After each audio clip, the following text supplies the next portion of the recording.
And joining me right now here on the Mark Moses Show, as we're always broadcasting from the Anidjar and Levine Accident Attorney Studios, is a very fine gentleman there in Atlanta, Georgia, former Florida Gator and former NFL player as well. He is Ben Troupe. We got to talk some Gators. I know Media Day's coming up next week there in the ATL. Ben, how you doing today, buddy?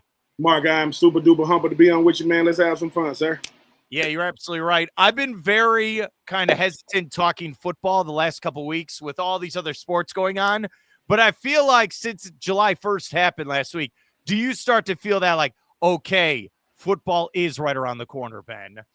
I do. It seems like it takes so long between the national championship and then you start all the festivities that go on in between, from pro days to the draft to recruiting. Recruiting is the one thing that I'm used to it now, but Mark, I don't know if it's like you. Every time I go on social media, you got a commitment. I thought commitments were, the first Wednesday in February, early signing day. So outside of the recruiting, somebody just committed while we sitting here talking. I am happy that it's finally in July, and man, the football season is among us. Can I just say this to you? And I want your opinion as well. I've been covering college football recruiting professionally with different radio shows, podcasts, TV, I'd say 15, 16 years now.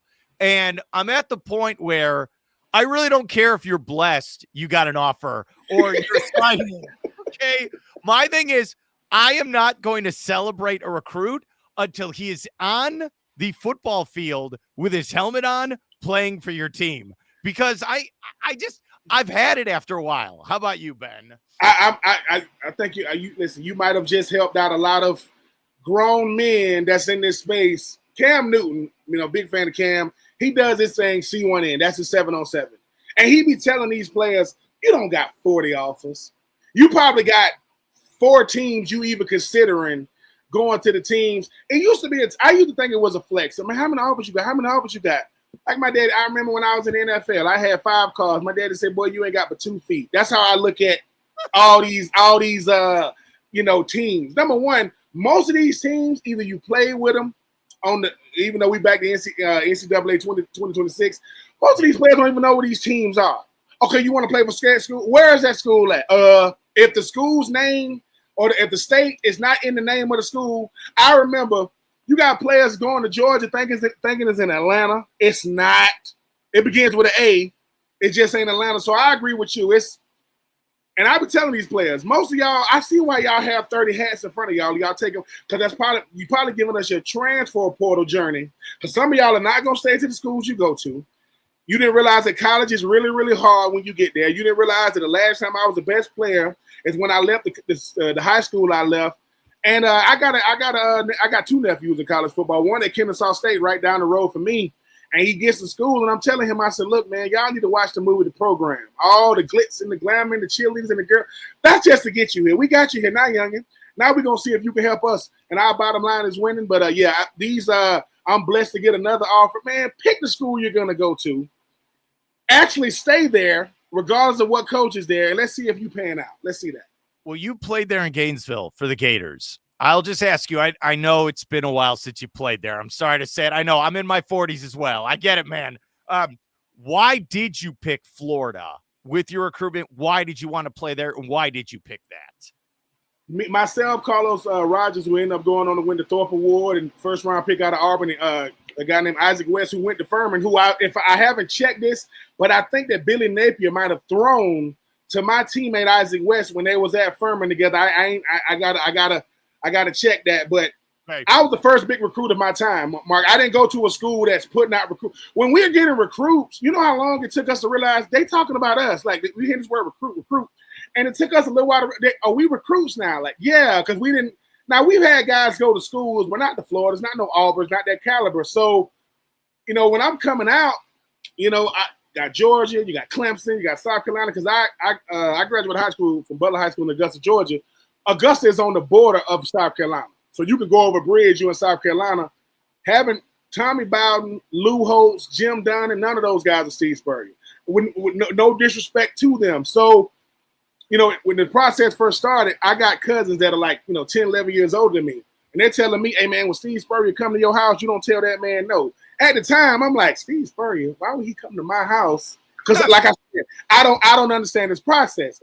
And just like that, I remember Coach Spurrier was the first coach to come to the crib. At one point, Lou Holtz, Tommy Bowden, and Jim Dunner was all in my front office in high school. They was literally Tommy Bowden come to my house. There's a coach. This is back when the head coaches would come to your crib. It ain't like now to where, you got the Deion Sanders. I don't even go out on the road. They got to come to my house. No, Steve Spurrier, Lou Holtz, Tommy Bowden, Jim Dunn, they coming to see you at my crib. And I remember just going to my mom, God-fearing woman that she is, and she said, look, I was praying about it. She said, God showed me Gators in your future, in my dream. So I said, okay. She said, you're going to Florida. So at that point, I know I'm going to Florida. Now, I'm still going to do the whole wine and dine. I'm still going to go on all the visits. I went to Louisville, Clinton. I went to Louisville, South Carolina, Kentucky, Georgia, and then Florida. When I go to Georgia, Mark, they put a full court press on me. I'm talking about the rest of the recruits over here. They treating me like I'm a 5-star quarterback. I didn't even know what stars were back then, if it even matters now.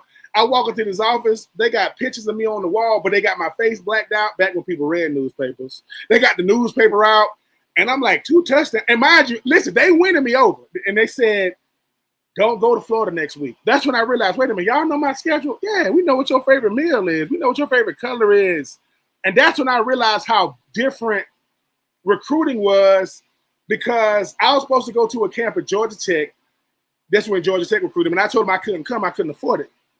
My coach paid for me. Shout out to my coach, David Lane. He paid for me to go to a camp at Georgia. At the camp, you're supposed to play an offensive position and a defensive position. So I go over there with the tight ends. They say defense. So I'm running down there with the linebacker defensive ends. That coach grabbed me. He said, oh, no, Ben, you're not going. What? You're going to stay right here with me the whole time.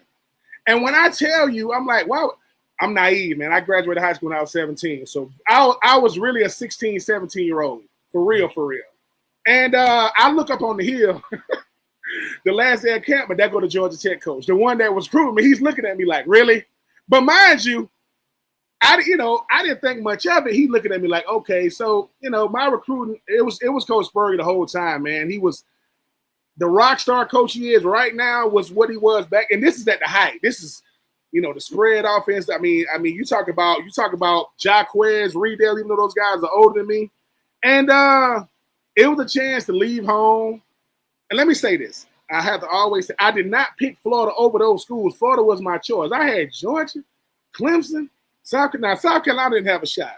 For people who don't know, when I got recruited by South Carolina, they lost every game for 2 years in a row. And I went to their banquet, and Coach Lou Holtz gave out winner certificates. When my dad heard that, he goes, wait a minute. Did he giving y'all winner certificates yet? Nah. I don't want no winner certificate when we've gone 0-24 or whatever it was at the time, but I wouldn't change it like a lot of guys now because of NIL. I wouldn't change it, Mark, because I chose Florida for 2 reasons. One, it's Florida. I mean, you can't go wrong. Number 2, I looked at the Georgia depth chart and I looked at the Florida depth chart as far as like tight ends. The Georgia depth chart had Brandon McMichael, Ben Watson hadn't even gotten there yet. A bunch of guys that look like me, play like me, just like me. I go down there to Florida, guys named Aaron, and Zach. I said, okay, I'm going to Florida. And it was the best decision I could have made because I never been a part of a juggernaut. I never been a part of something like that. I never been a part of something to where you walk in and you can feel it. You go into the Florida shop, and I'm not going to call her an old lady. I'm not. She was a much older lady than me in her 70s. And I'm ringing up, and she says, Ben, how we going to do this year? Mind you, like, this lady know who I am? Like, yeah, man, it's Florida. Like, this is Gainesville. Ain't nothing else going on. So it was the hardest and best decision I ever made because my family called, listen, the world knows me as Ben. My real name is Benjamin. My family calls me Benny. When Coach Spurrier called me Benny when he came to my house, that meant something to me because to me, he wanted me to feel like family. He's like, hey, man, what is his family called? And it's little nuances like that make Coach Spurrier. Listen, I'm not a quarterback. I mean, Coach Spurrier was cool with me because I ain't mess up his, QBR percentage or whatever. I wasn't Rex or Brock Berlin or, those type of guys. But, man, I wouldn't change it. Coach Spurrier gave me an opportunity to see what it's like to play in SEC football. Plus, I still get to play South Carolina, Tennessee, Georgia, Kentucky.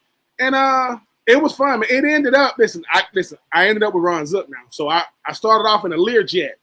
I'm in the nicest plane at the private airport.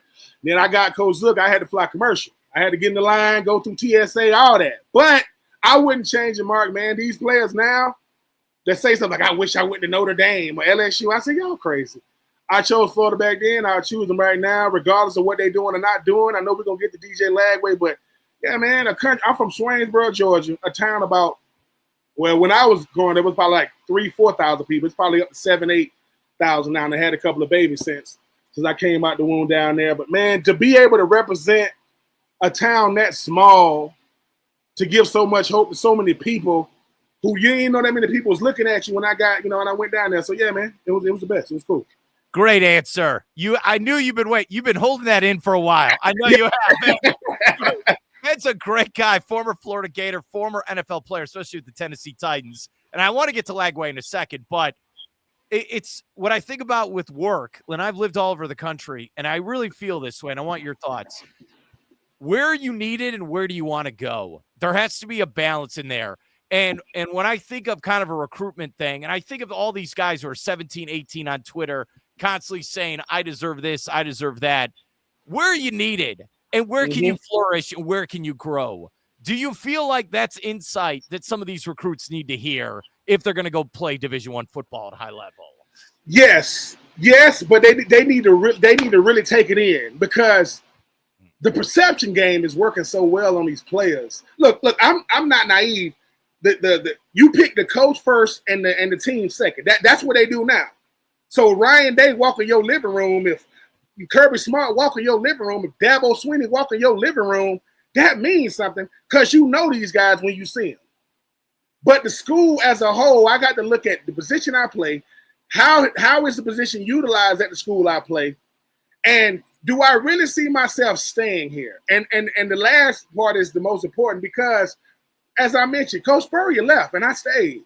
So when Coach Spurrier left after my sophomore year, I'm thinking, and do I stay? And I realized, dude, yeah, I done put in too much, man. Like, in my mind, I could fit in any system at that point, because I understood concepts. I understood plays when I first got to college. I understood the concept. And I say that to say about college athletes, you got to understand, like you mentioned, man, where do I fit? Where do I fit within this school, in this system, and how do I fit as an ambassador of this school? Because whether I play or not, I'm an ambassador. Get in trouble. They're going to say, University of Florida, so-and-so, so-and-so. They're going to give a bunch of words before they even get to your name. Can you handle the scrutiny of sitting behind a better player and really grasp the concept of, and I know this is hard, my best fit might not be on the field. People say, why is that important? Because, look, I started my senior year of high school. I started my senior year of college. So I sat for 3 years, 2 years in high school. I didn't play my freshman year. I sat for 3 years. But I said to myself, I just need an opportunity. Meaning certain players, I got to play. The new thing is my next 3 years. I wish LeBron would have never said, I'm taking my talent aside. All these players now, for the next 3 years, I'm going to be taking my talent. Sit down. I'm going to school, and I hope it pans out. Because guess what? The reality of college football, Mark, is the sideline. Look how many players over there. That's the reality. And most of those players been there for 3 years, 4 years.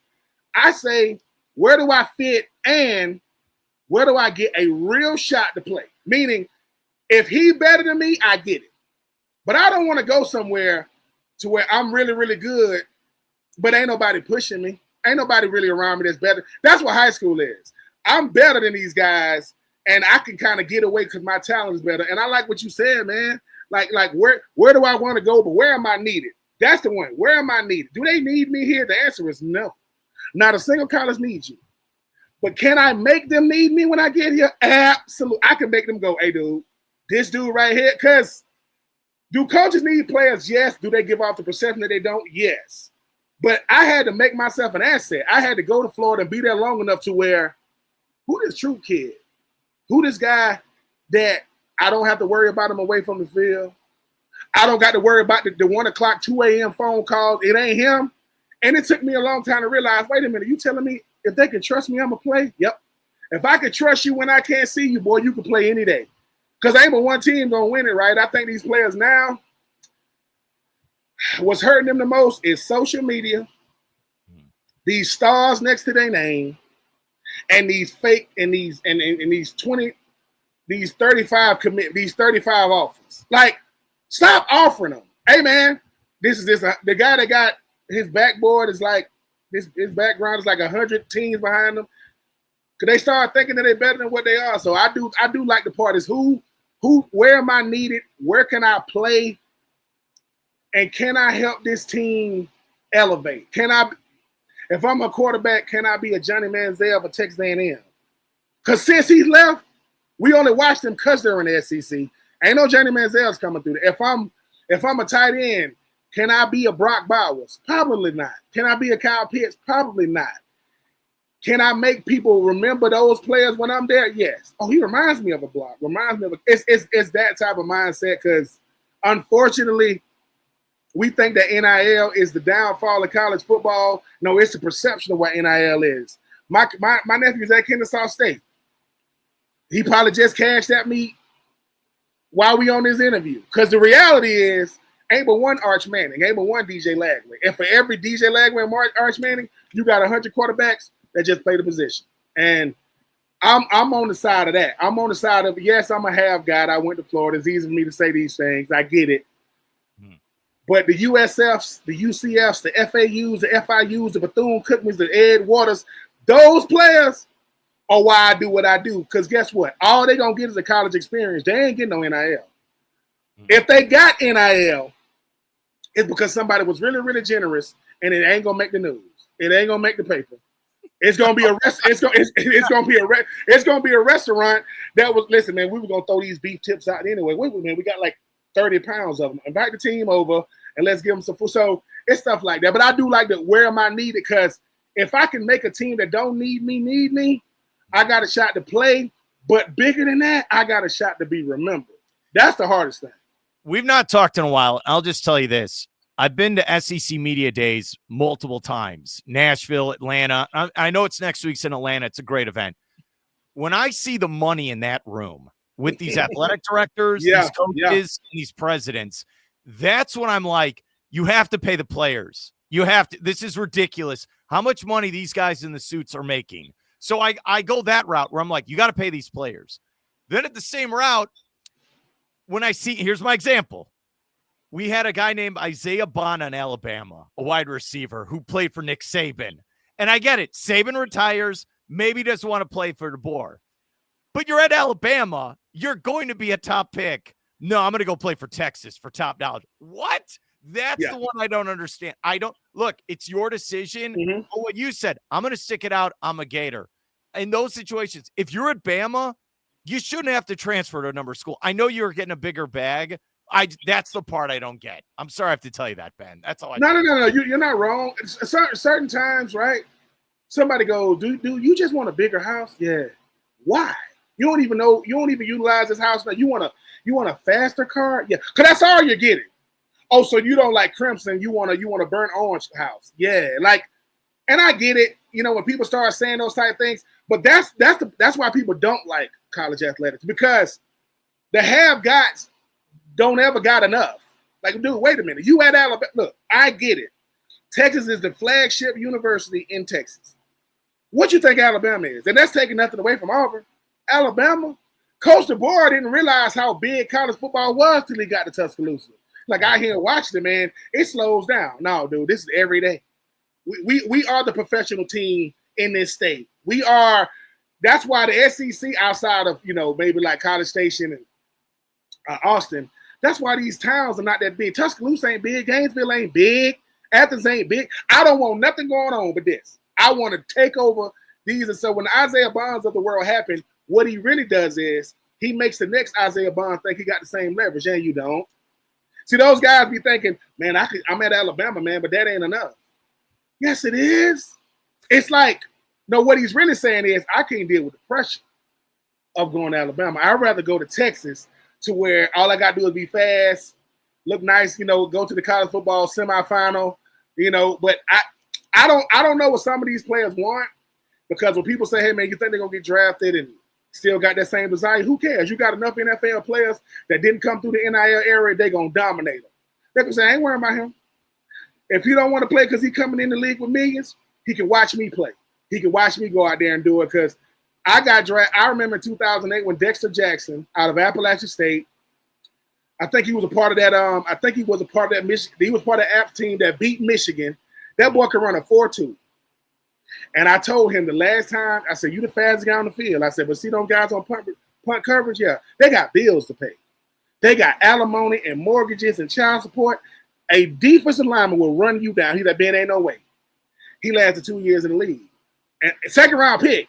So for me, the Isaiah Bonds, either what he did is going to benefit him, or man, his biggest memory will be leaving Alabama, going to Texas, regardless of where he got drafted, because it's so many players that don't like guys like Isaiah Bond, not because he ain't a good player. They're like, really, dude, that dude get to do that, and I'm over here. That's the imbalance of what goes on now. Because, man, when you get to college, it's 75% the school you went to. It's 25. Now it's 25% you. We know who Isaiah Bond is because he went to Alabama, because he went to Texas, not the other way around. If Isaiah Bond is walking around with whoever drafted him, don't nobody know him, man.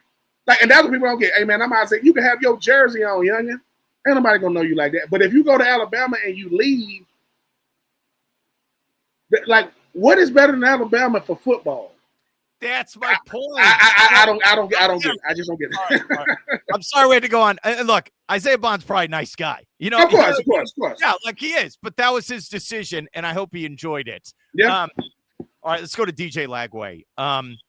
When he was recruited, every insider that I know, and same thing with your shows, every insider, gotta see this Lagway guy. Lagway. Everything behind the scenes here in Florida, Lagway. And I feel like a national audience saw this last November. My question for you is, how important is number 2 DJ Lagway to the program at the University of Florida going into this fall? He's about as big as when Tebow came into Florida from the hype standpoint. Like, what? Gatorade National Player of the Year. The numbers he did his last year in high school. But it's when he finally got in the game to start. I'm not going to count, Miami. The game was already over by then. When the youngin got in to start, he's the reason why LSU, Ole Miss, Lane Kiffin ain't going to Atlanta, right? LSU's not going to the college football playoff. What you appreciate the most about DJ is he is what is very, very rare. He is a humble superstar. He's a super duper star now. You can't take that away. But he understands what he's there for Florida to do. He said, look, man, I know they put him right next to Tim Tebow on the cover of the 2026. He wants that. Like, and he'll come out, I want what Tim Tebow did. I don't want to be known for being the starting quarterback at Florida. I want to be known for winning that thing. Because that's legacy building. And he helped recruit, man. He said, I'm going to help get every big-time receiver in here. And DJ using his platform the right way, man. I mean, he's starting his own NIL platform for players he know that don't get a shot to get any money. He's doing like he got like a foundation. He got a good head on the shoulders, but we only care about that, Mark, because he can play. The youngin can play, and I just look. I like Elijah Badger last year. I like a DK and those guys. But the players he got down, the law office of Wilson and Wilson, Dallas and Eugene, what he can do with players like that. Like I said, I just go back to one moment. It's the Georgia game. It's his first one. When he threw that touchdown pass, I'm just looking at that Georgia sideline and go, this dude gonna be a problem. Now, yes, he got hurt. We lost the game. We tied 20-20 with 6 minutes left in the game. If you can strike fear in the gentleman in the boys Mathis, because he's already beat LSU. He's already beat Ole Miss. You talk about the hardest schedule in the country. He started 5 games. He won 5 games, ended up 8-5. The hardest schedule in the country, even though you got the hardest schedule this year. It's been a long time since a player like that. Not only is that, but he's already shown it. Listen, I was there for Felipe Franks. I was there for, Kyle Trask and all these other guys. Anthony Richardson experiment. This kid right here is going to get people back on the map when he talking, because Florida's a national brand. But people respect Florida because of Florida, not because of a player of that caliber. Man, he's going to help us recruit big-time quarterbacks after him. Because what people don't realize is it's not just his impact now; it's for the future. Hey, man, I want that DJ Lagway kid. And yes, we got him. I hope we got him for at least 2 more. Because he already played as a true freshman. If he stays healthy, Mark, and I know I'm biased. Yes, I'm very biased when it comes to him. I know they got the kid up there at South Carolina that won, SEC Freshman of the Year. I just think DJ got a shot to be really, really good, man. And the fact that in the spring he didn't play, but he still went out there and kind of played the part, that's the kind of stuff I like. Took care of Billy Napier. Like being like very, very wise beyond his years. Because a lot of players, if they high profile, man, I'm not going out there. I'm not speaking to the public. I'm not speaking to the media. He did all that for Billy Napier, man. So I like the type of person he is.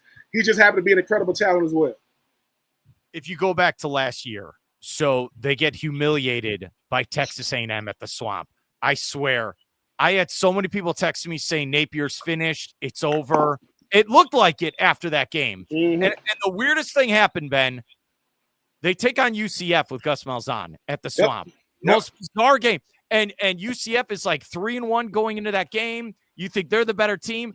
And all of a sudden, I don't know what it was. Maybe they're coming off a bye week, if I remember. Yeah. They came out and punched UCF in the mouth. And Lagway came in that game and threw one of the prettiest balls I've ever seen down the left sideline that's set up for a goal line, touchdown. And I remember Napier after that game. It was the weirdest press conference. Napier made a comment where, and I'm just paraphrasing, hey, none of my players have opted out. We're all in this together, and we're going to keep going. And look, and they kept playing football. And like you said, the Georgia game, they should have won that game. And they exposed Lane Kiffin. They beat LSU.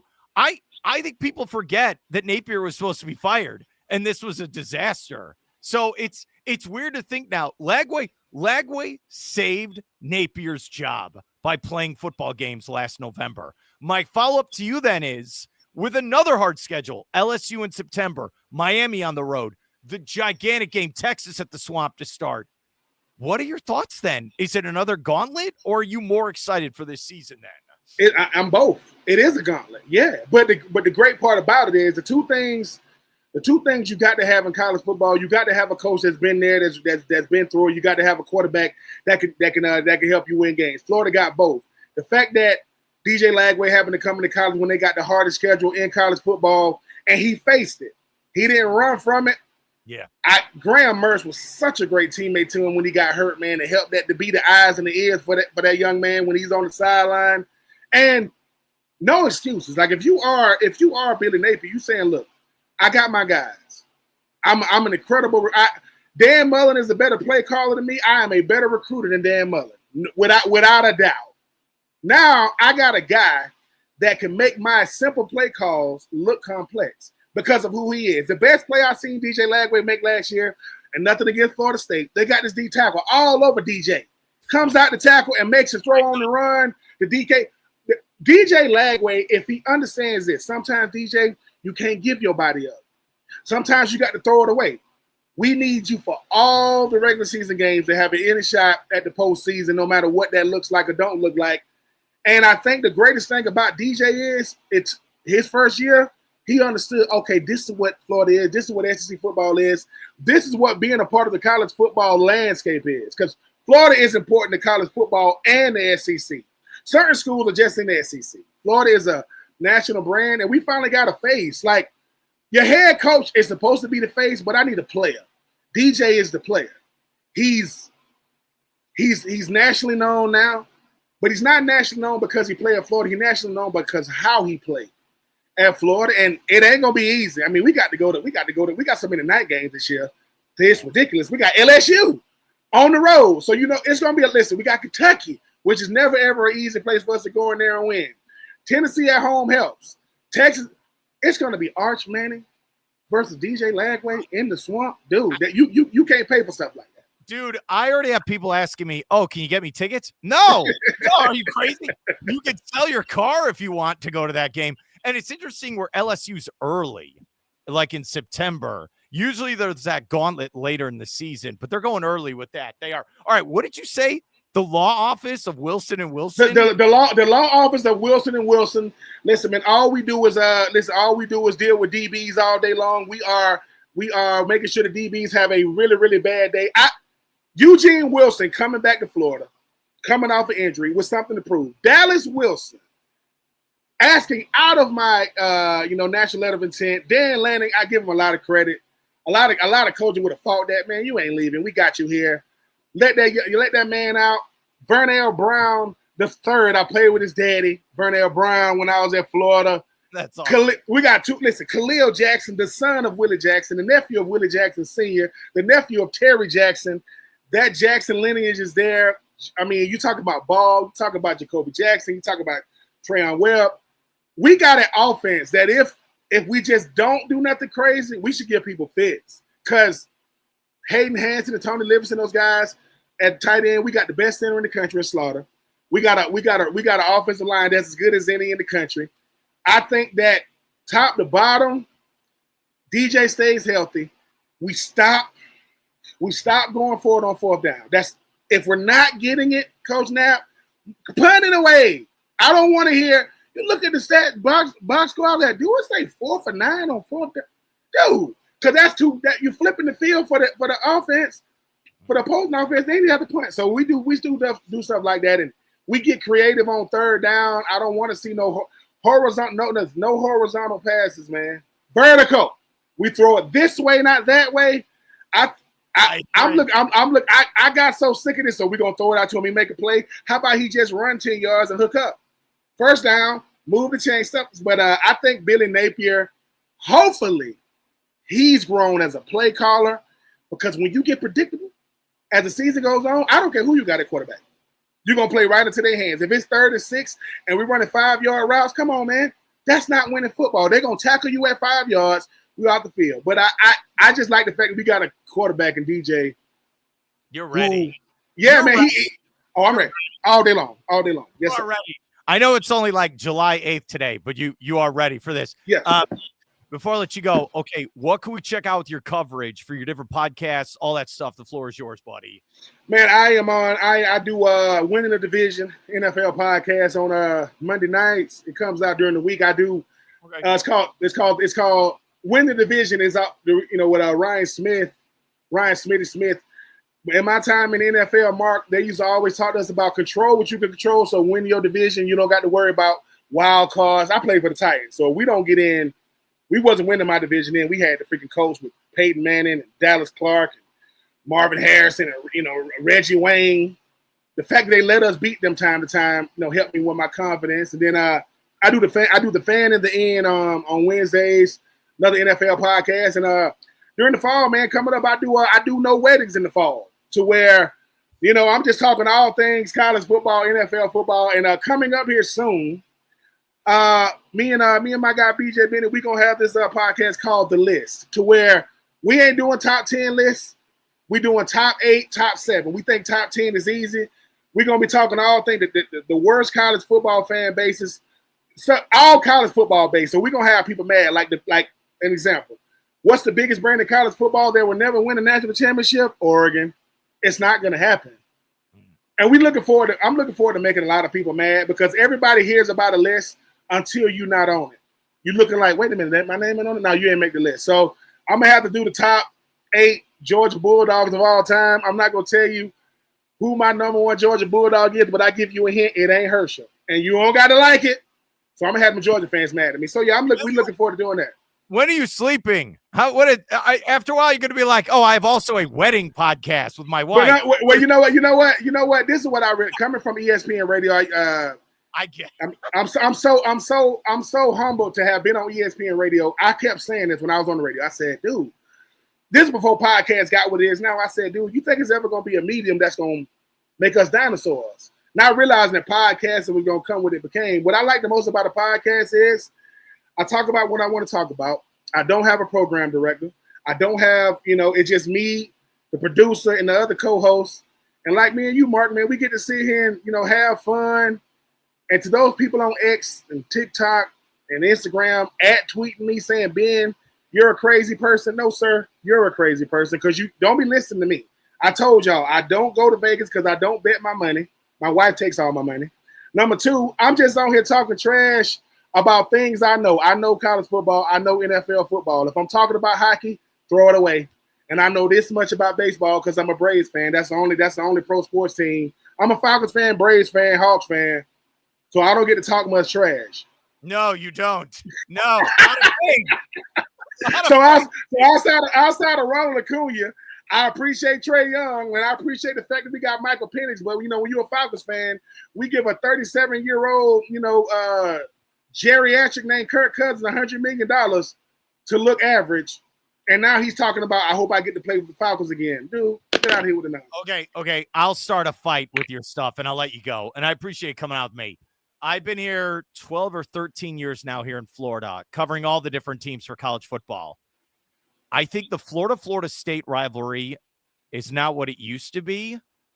And I think the real hate now, especially if you're on X Twitter, not top, Miami and Florida fans hate each other because of recruiting. Mm-hmm. I'm not kidding around. Those two programs, and I like that they keep playing each other every year now. Yeah, I'm not kidding around. Miami and Florida fans hate each other. Do you feel this? Yes. This recruiting stuff has gotten so it's almost like Miami is watching what Florida does more than Florida's doing. Florida's watching what Miami does, and I get it. Listen, Cam Ward did his thing, number 1 overall pick. But I'm gonna keep saying this to Miami fans. What if I told you you can't say nothing to me until y'all win the ACC championship? That's all. Listen, and for people say, "Oh, Ben White," I played against Miami when they was in the Big East, when they had Sean Taylor, when they had Ed Reed, right? When they had Jonathan Vilma, when they had Clinton Portis and Willis McGahee. So I played against I played against that 2001, 2000, 2002, 2003 Miami. That's when they were the U. I'm not saying y'all ain't the U. I just think you and y'all are out of y'all mind, because if y'all have never been to Charlotte, that's where you play the ACC championship. For those who don't know, I don't want to hear much because Miami did everything but beat Syracuse, didn't they? They did everything but go to the college football playoff. So what I'm gonna say, Cristobal, is this: I respect what you're doing, but if Cam couldn't get you there, you think this guy you got? Hey man, we'll see what happens. Okay. We'll see what happens. I'll just say this. I'll say, seriously, last year's Miami team reminds me of the 2020 Gators, where if they had any lick of defense, they'd be in a playoff. Any lick of defense. That's all I'm going to say. I know we can keep going. Ben, thank you so much for coming on. Appreciate everything, and have a great summer with your family. All right. Mark, you are the man. Anytime you need me, man. Listen, I got the same email address, same phone number, same Twitter handle, same X, whatever you call it. I'm here.